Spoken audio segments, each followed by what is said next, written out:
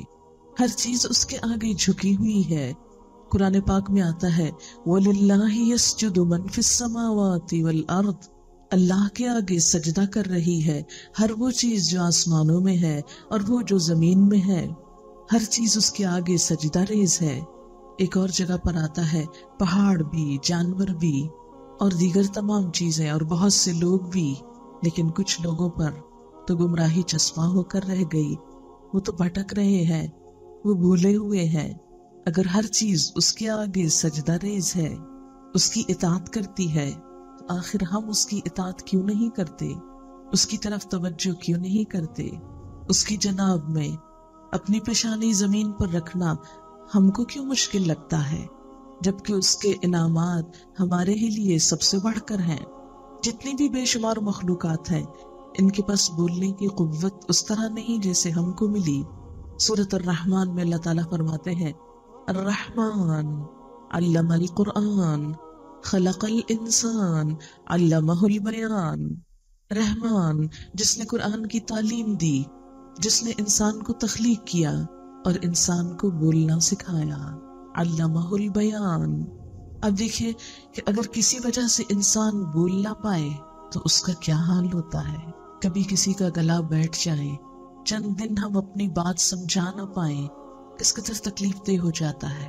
کبھی غصے میں بول نہ پائیں، کبھی غم کی شدت سے بول نہ پائیں تو انسان کا برا حال ہو جاتا ہے۔ اکثر آپ نے دیکھا ہوگا کہ جب غم کی وجہ سے لوگوں کو شوق لگتا ہے اور وہ خاموش ہو جاتے ہیں تو اس کا علاج کیا بتایا جاتا ہے کہ اس کو بلوائیں، اسے بولنا چاہیے۔ انسان بولنے والی مخلوق ہے، لیکن کبھی ہم نے غور کیا کہ ہماری زبان کیا کچھ بولتی رہتی ہے۔ اس بہترین بولنے کی صلاحیت سے ہم فائدہ اٹھا کر اللہ کی تسبیح کیوں نہیں کرتے، اس کا ذکر کیوں نہیں کرتے، اس کو یاد کیوں نہیں کرتے، اس کی تعریف کیوں نہیں کرتے؟ وہ تعریف کا مستحق تو ہے، لیکن ہماری تعریف کا محتاج نہیں۔ اگر ہم اس کی تعریف نہ بھی کریں تو وہ آپ سے آپ اپنی ذات میں محمود ہے، وہ تو ہے ہی قابل تعریف۔ مثال کے طور پر یہ پھول، اگر ہم اس کی تعریف نہ بھی کریں تو یہ تو خود قابل تعریف ہے، دیکھتے ہی نگاہوں میں اس کی تعریف آنے لگتی ہے۔ پھر کیا وجہ ہے کہ ہم اس کو کیوں بھولے رہتے ہیں کہ جس نے یہ پھول بنایا؟ اس کی تعریف کیوں نہیں کرتے؟ اس کے لیے دل شکر کے جذبات سے لبریز کیوں نہیں ہوتا؟ اور پھر بات یہ ہے کہ اس میں اس کا تو کچھ بھی نقصان نہیں، نقصان ہمارا اپنا ہے۔ جو محسن کو یاد نہ کرے، جو محسن کا شکر ادا نہ کرے، جو محسن کی اطاعت نہ کرے، تو محسن تو بادشاہ ہے، مالک کائنات ہے، اس کو تو کچھ بھی فرق نہیں پڑے گا۔ لیکن فرق کس کو پڑ سکتا ہے؟ ہم جیسے محتاج انسانوں کو۔ اس لیے بھلائی اسی میں ہے کہ ہم اپنے رب کی طرف رجوع کریں اور اس کو پہچانیں، اور اس کی پہچان اور پھر اس کی ذات اور اس کی صفات میں کسی دوسرے کو شریک نہ کریں۔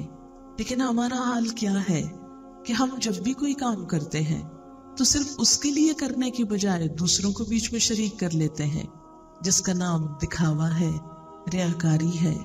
آپ صلی اللہ علیہ وسلم نے فرمایا تھا کہ من صلی یرائی فقد اشرکا، جس نے دکھاوے کی نماز پڑھی اس نے شرک کیا۔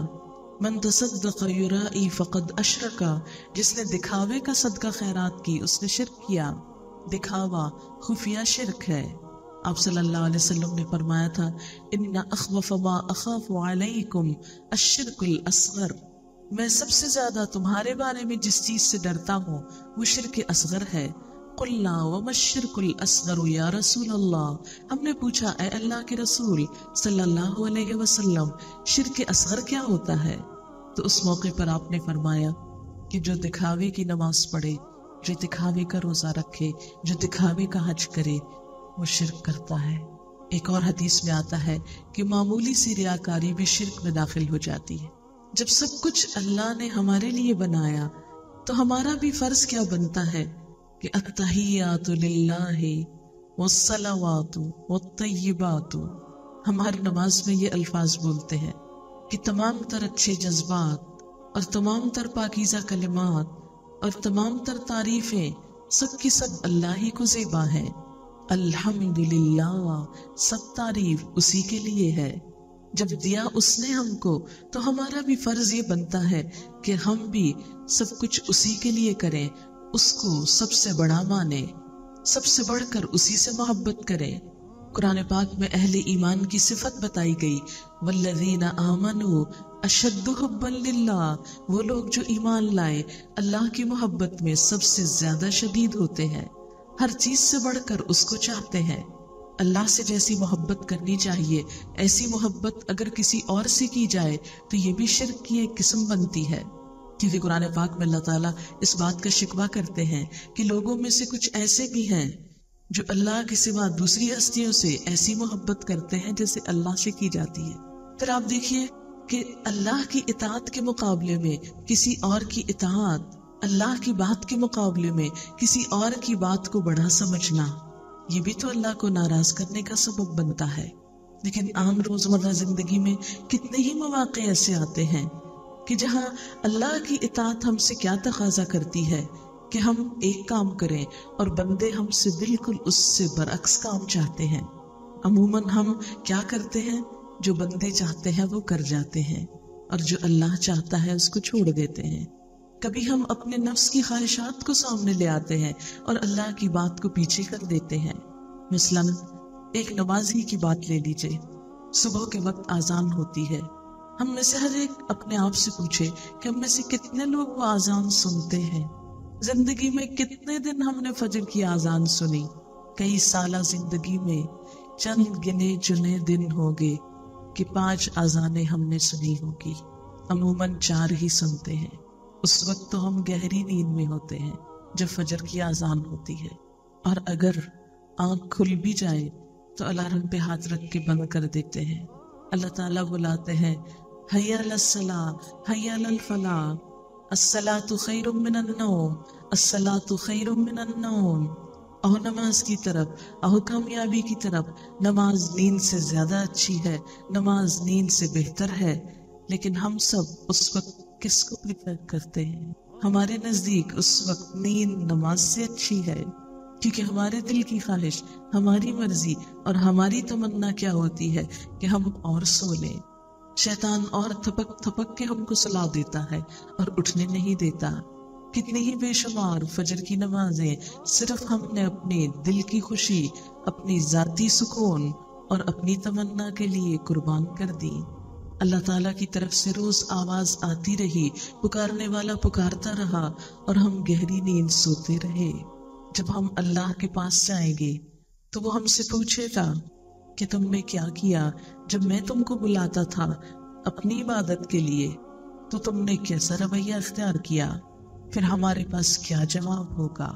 کیا اللہ کی بات کے مقابلے میں ہم اپنے نفس کی بات نہیں مانتے ہیں؟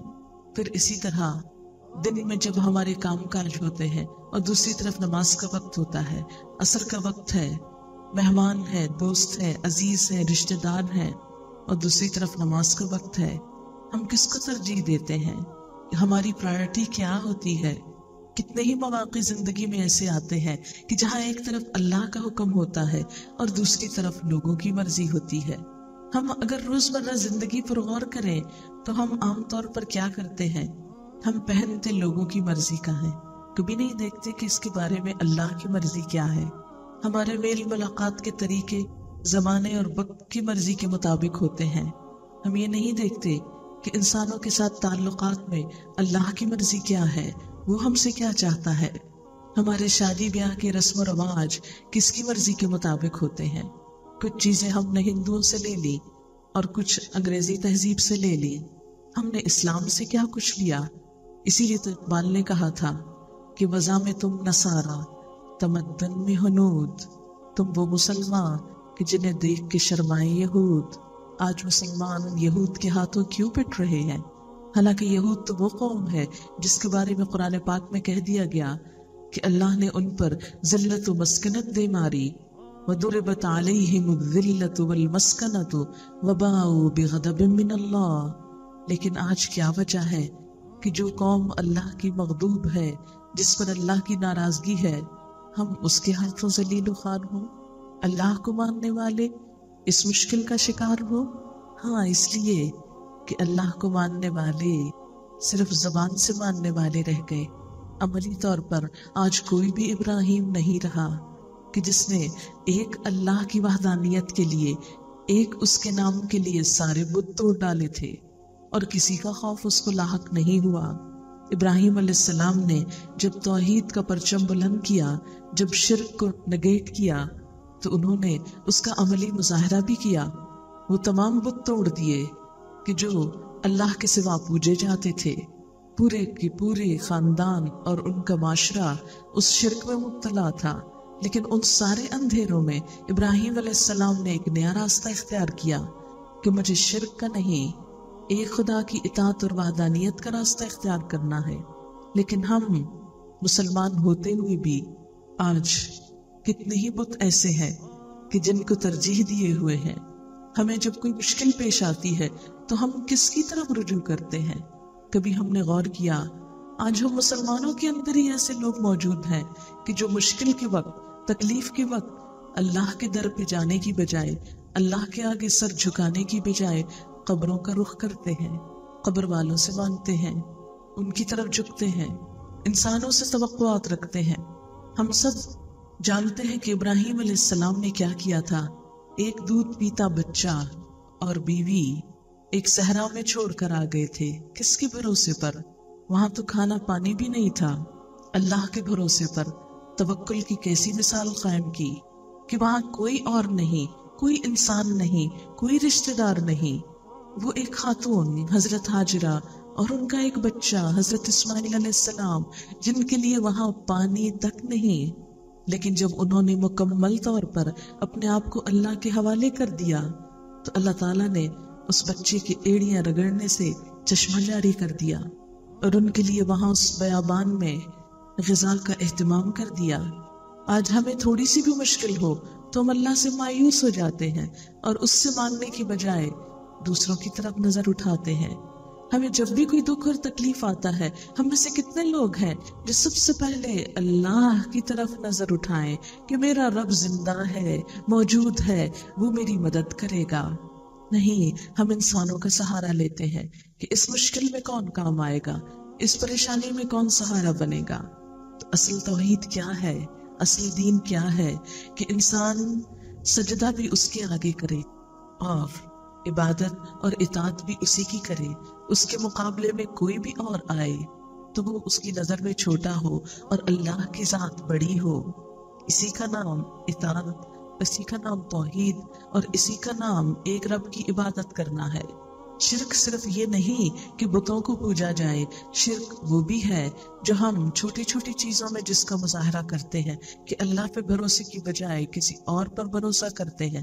تو دین کا ایک حصہ تو یہ ہے کہ اللہ کی اطاعت کی جائے، اور بندہ ہونے کے ناطے ہم پر دوسری ذمہ داری بندوں کے ساتھ حسن سلوک ہے، جس کا نام حقوق العباد ہے، کہ بندوں کے ساتھ خیر خواہی کی جائے۔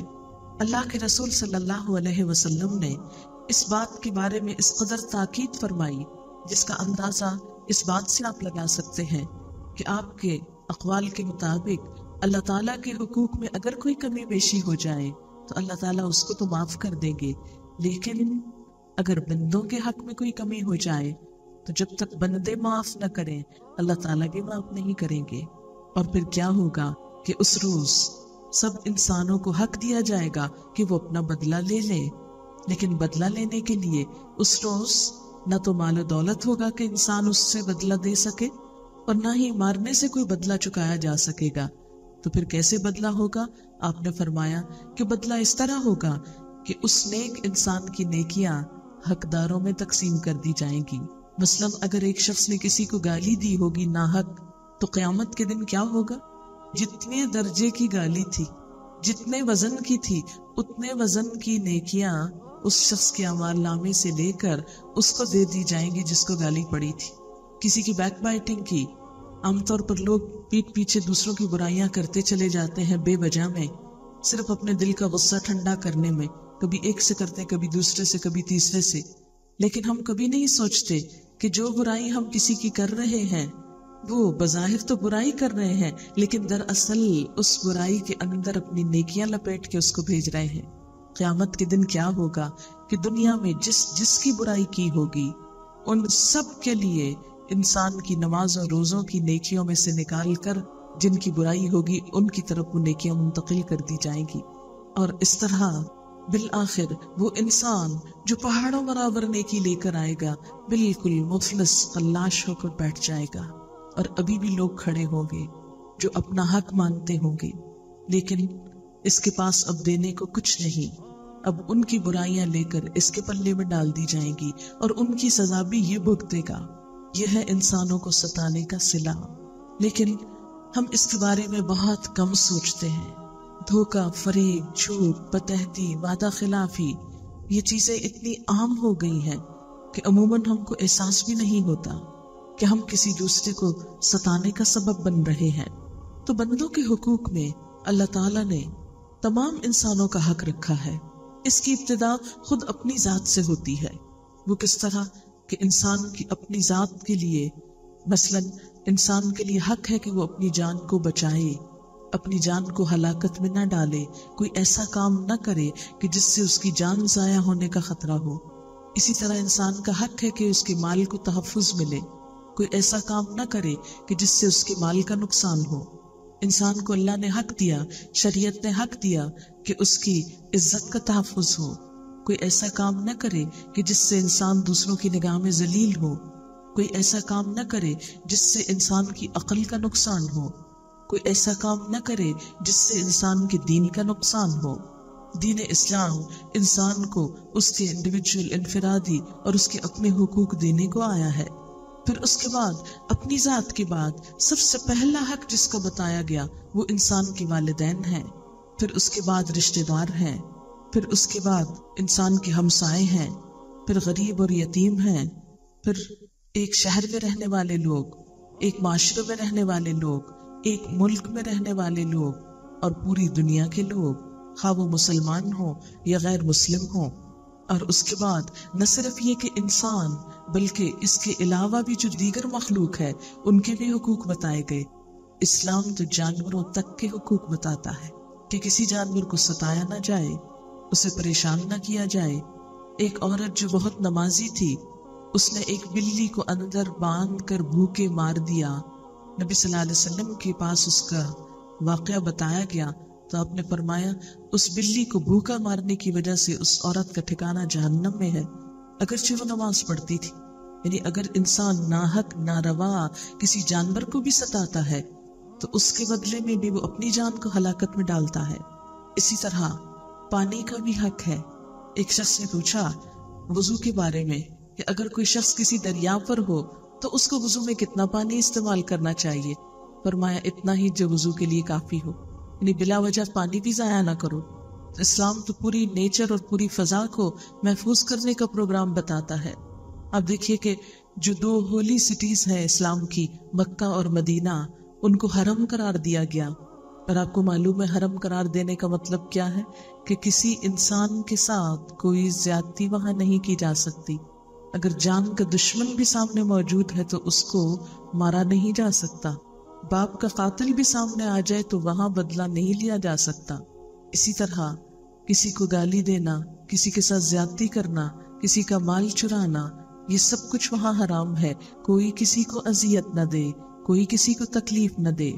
اس شخص کا حج ہی نہیں کہ جو حج کرنے جائے اور وہاں کسی انسان کو ستائے یا کسی کے ساتھ زیادتی کرے۔ حج کی حالت میں احرام جو پہنایا جاتا ہے، اس احرام کو پہننے کے بعد بہت ساری پابندیاں جو انسان پر لگائی جاتی ہیں، وہ دراصل ایک ٹریننگ پروگرام ہے۔ کس بات کا؟ کہ انسان دوسروں کو اذیت نہ دے، حتیٰ کہ جانوروں تک کو نہ دے۔ روزے کی حالت میں ہمیں صرف کھانے پینے سے ہی نہیں روکا گیا، بلکہ زبان اور ہاتھ کی تکلیف دہ چیزوں سے بھی روکا گیا۔ مسلمان کی تو تعریف ہی یہ بتائی گئی، المسلم من سلم المسلمون من لسانہ و یدہ، مسلمان وہ ہے جس کی ہاتھ اور زبان سے دوسرے مسلمان محفوظ رہیں۔ آپ صلی اللہ علیہ وسلم نے روزے کے بارے میں فرمایا کہ جس نے روزہ رکھ کر گالی دینا اور دوسروں کو ستانا نہ چھوڑا، اللہ کو اس کے بھوکا پیاسا رہنے کی کوئی ضرورت نہیں۔ یعنی اللہ تعالیٰ نے روزہ اس لیے نہیں فرض کیا کہ ہم صرف بھوکے پیاسے رہیں، روزہ اس لیے ہے کہ ہم زبان سے وہ بات بھی نہ نکالے جس سے دوسروں کو تکلیف ہو، اذیت ہو۔ اسی طرح زکوٰۃ بظاہر اللہ کا حق ہے، لیکن دیکھا جائے تو بندوں کو ہی اس سے فائدہ پہنچتا ہے۔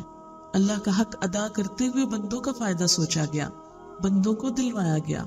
تو غرض یہ کہ جتنی بھی عبادات ہیں ان میں سے کوئی بھی چیز اللہ تعالیٰ کی ذات کو فائدہ نہیں دیتی، خود انسان ہی کے لیے فائدہ مند ہے۔ پھر انسانوں کے حقوق میں سب سے بڑھ کر والدین کا حق۔ قرآن پاک میں اللہ تعالیٰ فرماتے ہیں وَقَضَىٰ رَبُّكَ أَلَّا تَعْبُدُوا إِلَّا إِيَّاهُ وَبِالْوَالِدَيْنِ إِحْسَانًا، اور آپ کے رب نے فیصلہ فرما دیا کہ تم خدا کے سوا کسی کی بندگی نہ کرو اور والدین کے ساتھ نیک سلوک کرو۔ حضرت عبداللہ بن مسعود کہتے ہیں میں نے نبی صلی اللہ علیہ وسلم سے پوچھا کون سا عمل خدا کو سب سے زیادہ محبوب ہے؟ آپ نے فرمایا وہ نماز جو وقت پر پڑھی جائے۔ میں نے پھر پوچھا اس کے بعد کون سا کام؟ فرمایا ماں باپ کے ساتھ اچھا سلوک، یعنی نیکیوں میں اعلیٰ ترین درجے کی نیکی کیا ہے کہ اپنے والدین کے ساتھ اچھائی اور بھلائی کی جائے۔ میں نے پوچھا اس کے بعد؟ آپ نے فرمایا جہاد فی سبیل اللہ، یعنی اللہ کی راہ میں جنگ کرنا، جہاد کرنا بھی اس سے کم نیکی ہے۔ اس سے زیادہ بڑی نیکی کیا ہے؟ والدین کے ساتھ اچھا سلوک کرنا۔ حضرت عبداللہ فرماتے ہیں ایک آدمی نبی صلی اللہ علیہ وسلم کی خدمت میں حاضر ہوا، کہنے لگا میں آپ کے ہاتھ پر ہجرت اور جہاد کے لیے بیعت کرتا ہوں اور خدا سے اس کا اجر چاہتا ہوں۔ آپ نے پوچھا کیا تمہارے ماں باپ میں سے کوئی ایک زندہ ہے؟ اس نے کہا جی ہاں، بلکہ اللہ کا شکر ہے دونوں زندہ ہیں۔ آپ نے فرمایا تو کیا تم واقعی خدا سے اپنی ہجرت اور جہاد کا بدلہ چاہتے ہو؟ اس نے کہا جی ہاں۔ آپ نے فرمایا تو اپنے ماں باپ کی خدمت میں رہ کر ان سے نیک سلوک کرو۔ حضرت ابو امامہ فرماتے ہیں ایک شخص نے نبی صلی اللہ علیہ وسلم سے پوچھا یا رسول اللہ صلی اللہ علیہ وسلم ماں باپ کا اولاد پر کیا حق ہے؟ فرمایا ماں باپ ہی تمہاری جنت ہے اور وہی تمہارا دوزخ ہے، یعنی اگر وہ خوش ہے تو تمہارے لیے جنت ہے اور اگر وہ ناراض ہے تو تمہارے لیے جنت سے محرومی ہے۔ والدین کے ساتھ اچھا سلوک کیسے کیا جائے؟ اس کے لیے سب سے پہلی بات یہ کہ ان کے ساتھ شکر گزاری کا رویہ ہو۔ انہوں نے جس طرح اولاد کو تکلیفیں اٹھا کر پالا ہے، اس تکلیف کو ذہن میں رکھ کر ان کے ساتھ احسان کا سلوک ہو۔ ان کی طرف سے زیادتی بھی آئے، وہ ظالمانہ رویہ بھی اختیار کرے تو جواب میں انسان ایسا نہ کرے۔ قرآن پاک میں اللہ تعالیٰ فرماتے ہیں انشکر لی ولوالدیک، ہم نے وصیت کی کہ میرا شکر ادا کرو اور اپنے ماں باپ کے شکر گزار رہو۔ دوسری بات یہ کہ ماں باپ کو ہمیشہ خوش رکھنے کی کوشش کی جائے، وہ ہوں یا نہ ہوں اپنی طرف سے کوشش جاری رکھی جائے۔ اور یہ کس طرح ہو سکتا ہے کہ ان کی مرضی اور مزاج کے خلاف بات نہ کی جائے۔ جب پتہ چل جائے کہ کوئی خاص چیز ان کو پسند نہیں تو بار بار اس کا ذکر نہ کیا جائے، ان کو تکلیف نہ دی جائے، ایسے مطالبے نہ کیے جائیں جس سے ان کو اذیت ہو، ان سے ایسی چیزیں نہ مانگی جائیں کہ جسے وہ پورا نہ کر سکتے ہوں اور ان کا دل اڑتا ہو، اور اسی طرح کوئی ایسی بات نہ ہو جس سے ان کے جذبات کو ٹھیس لگے۔ قرآن پاک میں اللہ تعالیٰ فرماتے ہیں اما یبلغن عندک الکبر احدہما او کلاہما فلا تقل لہما اف ولا تنہرہما، اگر ان میں سے ایک یا دونوں تمہارے سامنے بڑھاپے کی عمر کو پہنچ جائیں تو تم ان کو اف تک نہ کہو اور نہ ان کو جھڑک کے بات کرو، یعنی ماں باپ کے سامنے اف بھی نہیں کہہ سکتے۔ اف انسان کب کہتا ہے؟ جب بہت تکلیف میں ہوتا ہے، اف بہت ہو گیا۔ فرمایا نہیں، سامنے نہ کہو ان کے اف۔ اتنا ادب اور احترام، اور خاص طور پر جب انسان بوڑھا ہو جاتا ہے، بڑا ہو جاتا ہے تو قوت برداشت کم ہو جاتی ہے۔ ماں باپ بھی کمزوری کی وجہ سے ایک ہی بات بار بار دہرائے جاتے ہیں، جو بات ان کے ذہن میں بیٹھ جاتی ہے اس کا بار بار تذکرہ کرتے ہیں، اور انسان ایک ہی چیز کی تکرار سے تنگ آ جاتا ہے اور بعض اوقات بچوں کی طرح ان کو ڈانٹ دیتا ہے۔ نہیں، اس کی اجازت نہیں۔ انسان وہاں سے ہٹ جائے، سنتا چلا جائے، کوئی اور کام کرنے لگے، لیکن ان کو جھڑک کر بات نہ کرے۔ حضرت عبداللہ بن عمر کہتے ہیں نبی صلی اللہ علیہ وسلم نے فرمایا خدا کی خوشنودی والد کی خوشنودی میں ہے، خدا کی ناراضگی والد کی ناراضگی میں ہے۔ یعنی اگر کوئی اپنے خدا کو خوش رکھنا چاہے تو کیا ضروری ہے؟ والد کو خوش رکھے۔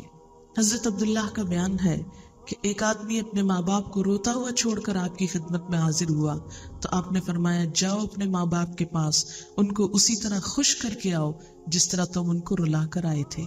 پھر والدین کا حق کس طرح ادا کیا جائے؟ ان کی خدمت کر کے۔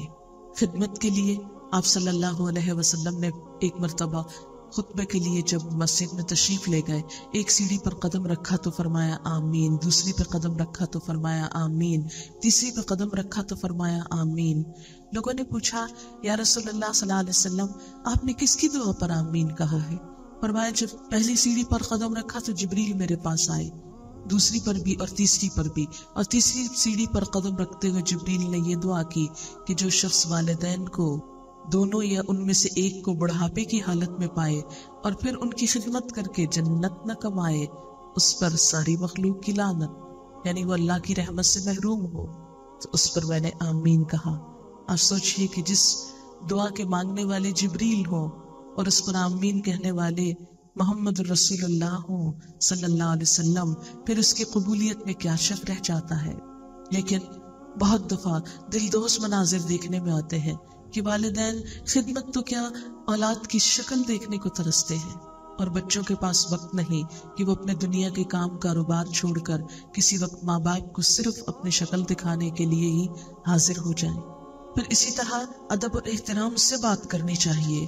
قرآن پاک میں اللہ تعالیٰ فرماتے ہیں وَقُلْ لَهُمَا قَوْلًا كَرِيمًا، اور ان سے احترام کی بات کرو۔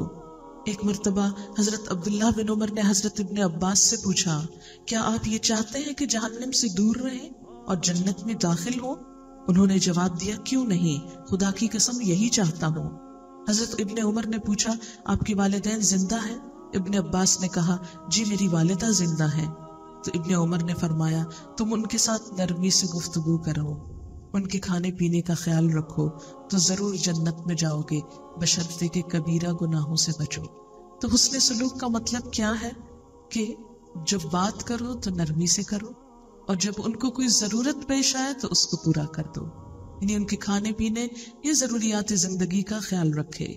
مثلاً قریب ہو تو لٹرلی جیسے کھانا خود کھاتے وقت یا ان کی پسند کی چیزیں ان کے سامنے رکھی جائیں، لیکن اگر دور ہو تو ان کی پسند کی چیزیں اپنے مال سے ان کے لیے کچھ نہ کچھ بھجوایا جائے تاکہ وہ خود اپنی خوشی سے کچھ اپنے لیے لے سکیں، کیونکہ والدین کے لیے اولاد کا مال ان کے اپنے مال ہی کی طرح ہے۔ حضرت ابو ہریرہ نے ایک بار دو آدمیوں کو دیکھا، ایک سے پوچھا یہ دوسرے کون ہیں؟ اس نے کہا یہ میرے والد ہیں۔ آپ نے فرمایا دیکھو ان کا نام نہ لینا، یعنی اسلامی ادب کیا ہے کہ ماں باپ کو نام سے نہ پکارا جائے، مسٹر اور مسز کہہ کے نہ پکارا جائے، اور کبھی ان سے آگے نہ چلنا، یعنی چلتے وقت خود آگے نہیں بڑھنا، ماں باپ کو آگے بڑھانا، اور کبھی ان سے پہلے بیٹھنا بھی نہیں، یعنی ادب اور احترام کے کیسے خوبصورت طریقے سکھائے گئے۔ پھر اسی طرح والدین کے حقوق میں سے یہ بات ہے کہ ان کے ساتھ عاجزی اور انکساری سے رہا جائے۔ قرآن پاک میں اللہ تعالیٰ فرماتے ہیں وَاخْفِضْ لَهُمَا جَنَاحَ الذُّلِّ مِنَ الرَّحْمَةِ، اور عاجزی اور نرمی سے ان کے سامنے بچھے رہو، یعنی اپنے کندھے بھی جھکا کر، ایون پوسچر میں بھی عاجزی ہو، تکبر سے گردن اٹھا کر اور اکڑ کر اور ٹانگ پہ ٹانگ رکھ کے ان کے سامنے بیٹھ کر شاؤٹ نہیں کرنا چاہیے۔ یہ چیز اللہ تعالیٰ کو سخت ناراض کرتی ہے۔ ہماری نئی جنریشن ہم اسے خود اس طرح کی تربیت بعض اوقات دیتے ہیں کہ یہ ظاہر کرنے کے لیے کہ بچے بہت کانفیڈنٹ ہیں، بڑھ بڑھ کر ماں باپ کے سامنے بھی بدتمیزی سے بولنے لگتے ہیں، اور سب اس پر خوش ہو رہے ہوتے ہیں کہ بچے میں اتنا کانفیڈنس ہے کہ کسی کا بھی ڈر نہیں، ماں باپ کا بھی خوف نہیں۔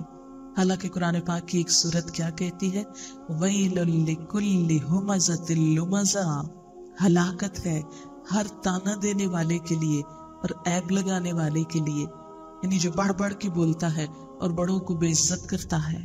کسی کے لیے کسی بڑے کے بھی احترام میں کمی نہیں ہونی چاہیے، کہاں یہ کہ ماں باپ کے سامنے انسان منہ پھٹ ہو جائے، بدتمیزی سے بات کرے، ہرگز نہیں۔ عاجزی سے پیچھے رہنے سے مراد کیا ہے کہ ان کے مرتبے کا لحاظ رکھا جائے، ان کے سامنے اپنی بڑائی نہ جتائی جائے۔ بعض اوقات کیا ہوتا ہے کہ اولاد زیادہ پڑھ لکھ جاتی ہے، یا ماں باپ نے غربت میں وقت گزارا ہوتا ہے، اولاد کے پاس مال زیادہ آ جاتا ہے، یا اسی طرح دنیا کی کوئی اور کامیابی حاصل ہو جاتی ہے، تو کبھی اس کامیابی کو پا کر انسان ماں باپ کو حقیر نہ سمجھے، اپنے سے چھوٹا نہ سمجھے کہ آپ تو کچھ نہیں جانتے، آپ کو کیا معلوم دنیا کہاں جا رہی ہے۔ ٹھیک ہے، اگر آپ کو زیادہ معلوم ہو بھی گیا ہے تو ماں باپ کو مت جتائیے۔ پھر والدین کے حقوق میں سے ہے کہ ان کے ساتھ محبت کا اظہار کیا جائے۔ جو شخص اپنی ان شکایات کو نظر انداز کر کے والدین کے اوپر رحمت و شفقت کی نظر ڈالتا ہے تو اس کے لیے واقعی یہ ایک مشکل کام ہوتا ہے، تو اس پر اجر بھی زیادہ ہے۔ ماں باپ کی بات بھی ماننی چاہیے، الا یہ کہ وہ کوئی گناہ کی بات یا ایسا کام کہے کہ جس میں انسان کے دین، ایمان یا آخرت کا نقصان ہو۔ حضرت ابو سعید کا بیان ہے کہ یمن کا ایک آدمی آپ کی خدمت میں حاضر ہوا۔ آپ نے پوچھا یمن میں تمہارا کوئی ہے؟ اس نے کہا میرے ماں باپ ہیں۔ آپ نے پوچھا انہوں نے تمہیں اجازت دی ہے یہاں آنے کی، یعنی میرے پاس آنے کی؟ اس نے کہا نہیں، میں نے تو اجازت لی ہی نہیں۔ فرمایا اچھا تو تم واپس جاؤ، ماں باپ سے اجازت لو، اگر وہ اجازت دے تو جہاد میں شرکت کرو، ورنہ انہی کے پاس رہو۔ یمن آپ کو معلوم ہے مدینہ سے کس قدر دور ہے، کئی 100 میل کے فاصلے پر۔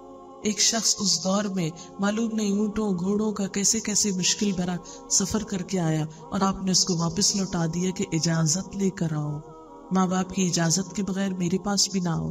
حضرت اویس قرنی کا واقعہ آپ سب نے سنا ہوگا کہ ان کو حضور صلی اللہ علیہ وسلم سے اتنی محبت تھی کہ جب انہوں نے سنا کہ جنگ احد میں آپ کا دانت مبارک شہید ہو گیا ہے، اور ان تک جب یہ خبر پہنچی تو انہوں نے وہاں بیٹھ کر اپنا دانت خود توڑ لیا کہ اللہ کے رسول صلی اللہ علیہ وسلم کو تکلیف ہو رہی ہے اور میں امن سے چین سے بیٹھا ہوں۔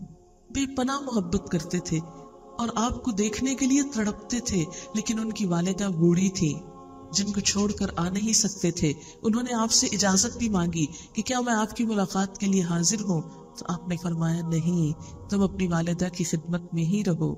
اور آپ صلی اللہ علیہ وسلم نے وصیت کی، حضرت عمر سے کہا کہ میرے بعد ایک شخص آئے گا، جب وہ تمہارے پاس آئے تو تم اس سے اپنے لیے دعا کروانا، اور وہ حضرت اویس قرنی ہی تھے۔ اور یہ وہ شخص تھے کہ جنہیں حضور صلی اللہ علیہ وسلم کے دیدار سے صرف ماں کی خدمت نے روکا، لیکن اس کے باوجود ان کا درجہ اور مقام کتنا بلند تھا کہ حضرت عمر سے کہا جا رہا ہے کہ تم ان سے اپنے لیے دعا کروانا۔ یہ سعادت ان کو کس لیے ملی؟ ایک تو حضور صلی اللہ علیہ وسلم کی محبت کی وجہ سے، اور دوسرے ماں کی خدمت کی وجہ سے۔ پھر اسی طرح حضرت ابن عباس کا بیان ہے کہ نبی صلی اللہ علیہ وسلم نے فرمایا، جس آدمی نے اس حال میں صبح کی کہ وہ ان ہدایات میں اللہ کا اطاعت گزار رہا جو اس نے ماں باپ کے حق میں نازل کیے ہیں، تو اس نے اس حال میں صبح کی کہ اس کے لیے جنت کے 2 دروازے کھلے ہیں۔ یعنی جس کی صبح اس حال میں ہوتی ہے کہ اس کے ماں باپ اس سے راضی ہیں اور وہ ماں باپ کا فرما بردار ہے، تو اس کے لیے جنت کے دروازے کھلے ہیں۔ اور اگر کسی کی صبح اس حال میں ہوتی ہے کہ اس کے والدین اس سے ناراض اور خفا ہیں، تو فرمایا اس کے لیے جہنم کے 2 دروازے کھلے ہیں۔ ماں باپ کو اپنے مال کا مالک سمجھنا چاہیے اور ان پر دل کھول کر خرچ کرنا چاہیے۔ قرآن پاک میں آتا ہے یسألونک ماذا ينفقون، یہ پوچھتے ہیں کیا خرچ کریں۔ قل ما انفقتم من خیر فللوالدین، فرمایا جو بھی تم خرچ کرو والدین کے لیے کرو، یعنی پہلے سب سے اپنے والدین کی ضروریات دیکھو کہ انہیں تو کچھ نہیں چاہیے۔ عموماً ہم کیا کرتے ہیں کہ جب کچھ خریدنا ہو تو اپنی ذات پیش نظر رہتی ہے، یہ بھول ہی جاتا ہے کہ ماں باپ کی خوشی کی بھی کوئی چیز ہو سکتی ہے۔ ایک بار نبی صلی اللہ علیہ وسلم کے پاس ایک شخص آیا اور باپ کی شکایت کی کہ جب چاہتے ہیں میرا مال لے لیتے ہیں۔ آپ نے اس کے باپ کو بلوایا، لاٹھی ٹیکتا ہوا بوڑھا کمزور شخص حاضر ہوا۔ آپ نے اس سے تحقیق فرمائی تو اس نے کہنا شروع کیا، خدا کے رسول صلی اللہ علیہ وسلم، ایک زمانہ تھا جب یہ کمزور اور بے بس تھا اور مجھ میں طاقت تھی، میں مالدار تھا، یہ خالی ہاتھ تھا، میں نے کبھی اس کو اپنی کوئی چیز لینے سے روکا نہیں۔ آج میں کمزور ہوں، یہ تندرست اور قوی ہے، میں خالی ہاتھ ہوں، یہ مالدار ہے، اب یہ اپنا مال مجھ سے بچا بچا کے رکھتا ہے۔ بوڑھے کی یہ باتیں سن کر نبی صلی اللہ علیہ وسلم رو پڑے اور بوڑھے کے لڑکے کی طرف اشارہ کر کے فرمایا، انت ومالک لابیک، تو اور تیرا مال تیرے باپ کا ہے، یعنی تیرے مال پر تیرے باپ کا حق ہے۔ ماں باپ اگر غیر مسلم بھی ہو تو بھی ان سے اچھا سلوک کرنا چاہیے۔ حضرت اسماء مدینہ میں تھی، ان کی والدہ ابھی مشرق تھی، مکہ سے وہ کسی مدد کی طلبگار ہو کر مدینہ آئی۔ حضرت اسماء کو معلوم ہوا تو حضور صلی اللہ علیہ وسلم کے پاس پیغام بھیجا، میری والدہ مجھ سے ملنے کے لیے آئی ہیں اور مجھ سے کچھ چاہتی بھی ہیں، حسن سلوک چاہتی ہیں، لیکن ابھی تک وہ اسلام نہیں لائی، کیا میں ان کی مدد کروں؟ تو آپ نے فرمایا، سلی امکی، اپنی ماں سے صلہ رحمی کرو، اپنی ماں سے اچھا سلوک کرو۔ یعنی والدین اگر کافر بھی ہوں، مشرک بھی ہوں، نان مسلم ہوں، تو بھی ان سے اچھا سلوک کرنا چاہیے، کہاں یہ کہ وہ مسلمان ہوں۔ بہت سے لوگوں میں یہ ٹرینڈ دیکھا گیا ہے کہ جب وہ خود تھوڑے دیندار ہوتے ہیں اور ماں باپ اس دین کو نہیں سمجھتے تو وہ ان کو ستانا شروع کر دیتے ہیں، ان کو برا بھلا کہنا شروع کر دیتے ہیں، ان کے سامنے بگڑنے لگتے ہیں کہ آپ کو تو کچھ پتا ہی نہیں اور آپ تو بے دین ہیں اور یہ غلط کام کر رہے ہیں، لہٰذا ہم تو آپ سے بولیں گے ہی نہیں۔ نہیں، کسی مسلمان کو یہ اخلاق زیب نہیں دیتا۔ ماں باپ اگر غلطی بھی کرتے ہو تو ان کی غلطی پر بھی ان کو آسان طریقے سے آگاہ کرنا چاہیے، بدتمیزی اور بد اخلاقی کا کوئی جواز ہی نہیں۔ اسی طرح ماں باپ کے لیے دعا کرتے رہنا چاہیے۔ قرآن پاک میں اللہ تعالیٰ نے والدین کے لیے خود ایک دعا سکھائی ہے، وَقُلْ رَبِّ ارْحَمْهُمَا كَمَا رَبَّيَانِي صَغِيرًا، اور آپ کہہ دیجئے کہ اے رب ان دونوں پہ رحم فرما جس طرح انہوں نے بچپن میں مجھ کو پالا تھا۔ ہمیں اپنی دعاؤں میں یہ دعا اللہ کے حکم کے مطابق شامل کر لینی چاہیے، رب ارحمہما کما ربیانی صغیرا۔ باپ کے مقابلے میں بھی ماں کا حق 3 گنا زیادہ ہے۔ ایک شخص نبی صلی اللہ علیہ وسلم کی خدمت میں حاضر ہوا اور پوچھا، میں سب سے زیادہ اچھا سلوک کس سے کروں؟ آپ نے فرمایا اپنی ماں سے۔ اس نے 3 مرتبہ یہ سوال دہرایا، آپ نے فرمایا اپنی ماں سے اچھا سلوک کرو۔ 4تھی مرتبہ جب اس نے سوال کیا تو آپ نے فرمایا اپنے باپ سے، کیونکہ ماں طبعاً زیادہ حساس ہوتی ہے، سینسیٹیو ہوتی ہے، جلد ناراض ہو جاتی ہے۔ ماں کے جذبات باپ کے مقابلے میں مختلف ہوتے ہیں، اس لیے اس کا خیال نسبتاً زیادہ رکھنا چاہیے۔ ارشاد باری تعالیٰ ہے، وَوَصَّيْنَا الْإِنسَانَ بِوَالِدَيْهِ إِحْسَانًا حَمَلَتْهُ أُمُّهُ كُرْهًا وَوَضَعَتْهُ كُرْهًا وَحَمْلُهُ وَفِصَالُهُ 30 شهرًا۔ ہم نے انسان کو ماں باپ کے ساتھ بھلائی کی تاکید کی، اس کی ماں تکلیف اٹھا اٹھا کر اس کو پیٹ میں لیے پھرتی رہی، تکلیف سے اس کو جنم دیا، اور پیٹ میں اٹھانے اور دودھ پلانے کی یہ تکلیف دہ مدت 2.5 سال ہے۔ یعنی ایک ماں اپنی زندگی کے 2.5 سال ایک بچے کے لیے تکلیفیں اٹھاتی ہے، لیکن بچے جب بڑے ہو جاتے ہیں تو ماں کو کوئی چیز ہی نہیں سمجھتے۔ یہ اسلامی اخلاق نہیں۔ حضرت جاہمہ نبی صلی اللہ علیہ وسلم کی خدمت میں حاضر ہوئے اور کہا کہ میرا جہاد کا ارادہ ہے۔ آپ نے ان کے والدین کے بارے میں پوچھا تو انہوں نے کہا میری والدہ زندہ ہے اور بوڑھی ہے۔ فرمایا ان کی خدمت میں لگے رہو، یہی تمہارا جہاد ہے۔ اسی طرح وہ ماں جس نے دودھ پلایا، یعنی جنم تو نہ دیا، وہ رضائی ماں یا ستیلی ماں، اس کے ساتھ بھی اچھا سلوک کرنا چاہیے۔ نبی صلی اللہ علیہ وسلم گوشت تقسیم کر رہے تھے تو ایک خاتون حاضر ہوئی، بوڑھی، لال بالوں والی، یعنی رنگے ہوئے بال ہوں گے مہندی وغیرہ سے۔ تو آپ صلی اللہ علیہ وسلم نے کام چھوڑ کر اپنی چادر لی اور زمین پر بچھا دیا اور اس خاتون کو بٹھایا۔ سب لوگ جو پاس تھے وہ حیران ہوئے کہ یہ کون بوڑھی خاتون ہے جس کو اتنی عزت مل رہی ہے۔ معلوم ہوا کہ یہ وہ خاتون ہے جنہوں نے بچپن میں حضور صلی اللہ علیہ وسلم کو دودھ پلایا تھا۔ تو جس ماں نے صرف دودھ ہی پلایا ہو اس کی بھی اتنی عزت۔ اور اسی طرح ستیلی ماں، ہمارے معاشرے میں ستیلی ماں، اگر اپنی ماں کسی کی فوت ہو جائے اور ستیلی ماں ہو تو اس کو تو انسان ہی نہیں سمجھا جاتا۔ حالانکہ ہم دیکھتے ہیں کہ حضرت یوسف علیہ السلام، ان کی اپنی والدہ فوت ہو چکی تھی، لیکن جب حضرت یعقوب علیہ السلام اپنے باقی بچوں اور اپنی بیوی سمیت مصر میں آئے تو ان سب کو حضرت یوسف علیہ السلام نے عزت دی اور اپنے باپ کے ساتھ اپنی ستیلی ماں کو بھی اپنے قریب عرش پر بٹھایا، یعنی اپنے ساتھ جو ان کی خاص مسند تھی اس پر اپنی ستیلی ماں کو بھی بٹھایا، ان کو بھی ایسی ہی عزت دی جیسے ان کی اپنی والدہ ہوتی تو ان کو وہ عزت دیتے۔ ماں کا تو لفظ ہی بہت معزز ہے، محترم ہے۔ اسی طرح ماؤں میں ایک اور ماں بھی ہے جس کو ساس کہا جاتا ہے، ہمارے معاشرے میں بہت مظلوم ہے اور عموماً اس کو ایک ظالم کی حیثیت میں پورٹری کیا جاتا ہے، لیکن تالی 2 ہاتھ سے بچتی ہے، ایک سے نہیں بچتی۔ اگر ساس سے کچھ شکایات ہو سکتی ہیں تو ساس کو بھی ہم سے کچھ ہو سکتی ہے۔ عام طور پر شکوہ کیا ہوتا ہے، بہو شکایت کرتی ہے کہ ساس اچھی نہیں ملی اور جب وہ ساس بن جاتی ہے تو کہتی ہے بہو اچھی نہیں ملی۔ لیکن یہ تعلقات بھی اگر انسان احسان کے جذبے سے اور اللہ کا حکم سمجھتے ہوئے بڑوں کے احترام کے جذبے کے ساتھ ان کے ساتھ بھی اگرچہ ان کی زیادتی بھی ہو اور اچھا سلوک کرے تو یہ انسان کے اپنے اخلاق کی دلیل ہے۔ کسی کی زیادتی کے جواب میں اچھا سلوک کرنا خود انسان کے اپنے اخلاق کی بلندی کی علامت ہے۔ اگر ایک شخص زیادتی کر رہا ہو اور جواباً دوسرا بھی زیادتی شروع کر دے تو دونوں کا لیول برابر ہو جاتا ہے۔ صرف اپنے حقوق جان کر نہیں، کچھ سیکریفائس کر کے اس اچھے انسانی تعلقات کا آغاز مسکرانے سے اور سلام میں پہل کرنے سے، اگر یہ دو چیزیں ساتھ رہیں تو انشاءاللہ بہت سے مشکل مرحلے آسانی سے طے ہو جائیں گے۔ آج کے لیے بس یہی چند باتیں آپ کی خدمت میں گوش گزار کرنا تھی۔ اللہ کرے کہ ان میں سے کچھ تو عمل میں رہ جائیں، اگر رہ گئی تو میں سمجھوں گی کہ میرا آنا کسی کام آ گیا۔ اللہ تعالیٰ آپ سب کو دنیا اور آخرت کی بہترین خوشیاں عطا کرے اور ہم سب کو بہترین انسان بنائے اور جنت جیسی پرامن بستی میں رہنے کے قابل بنائے۔ وآخر دعوانا ان الحمد للہ رب العالمین۔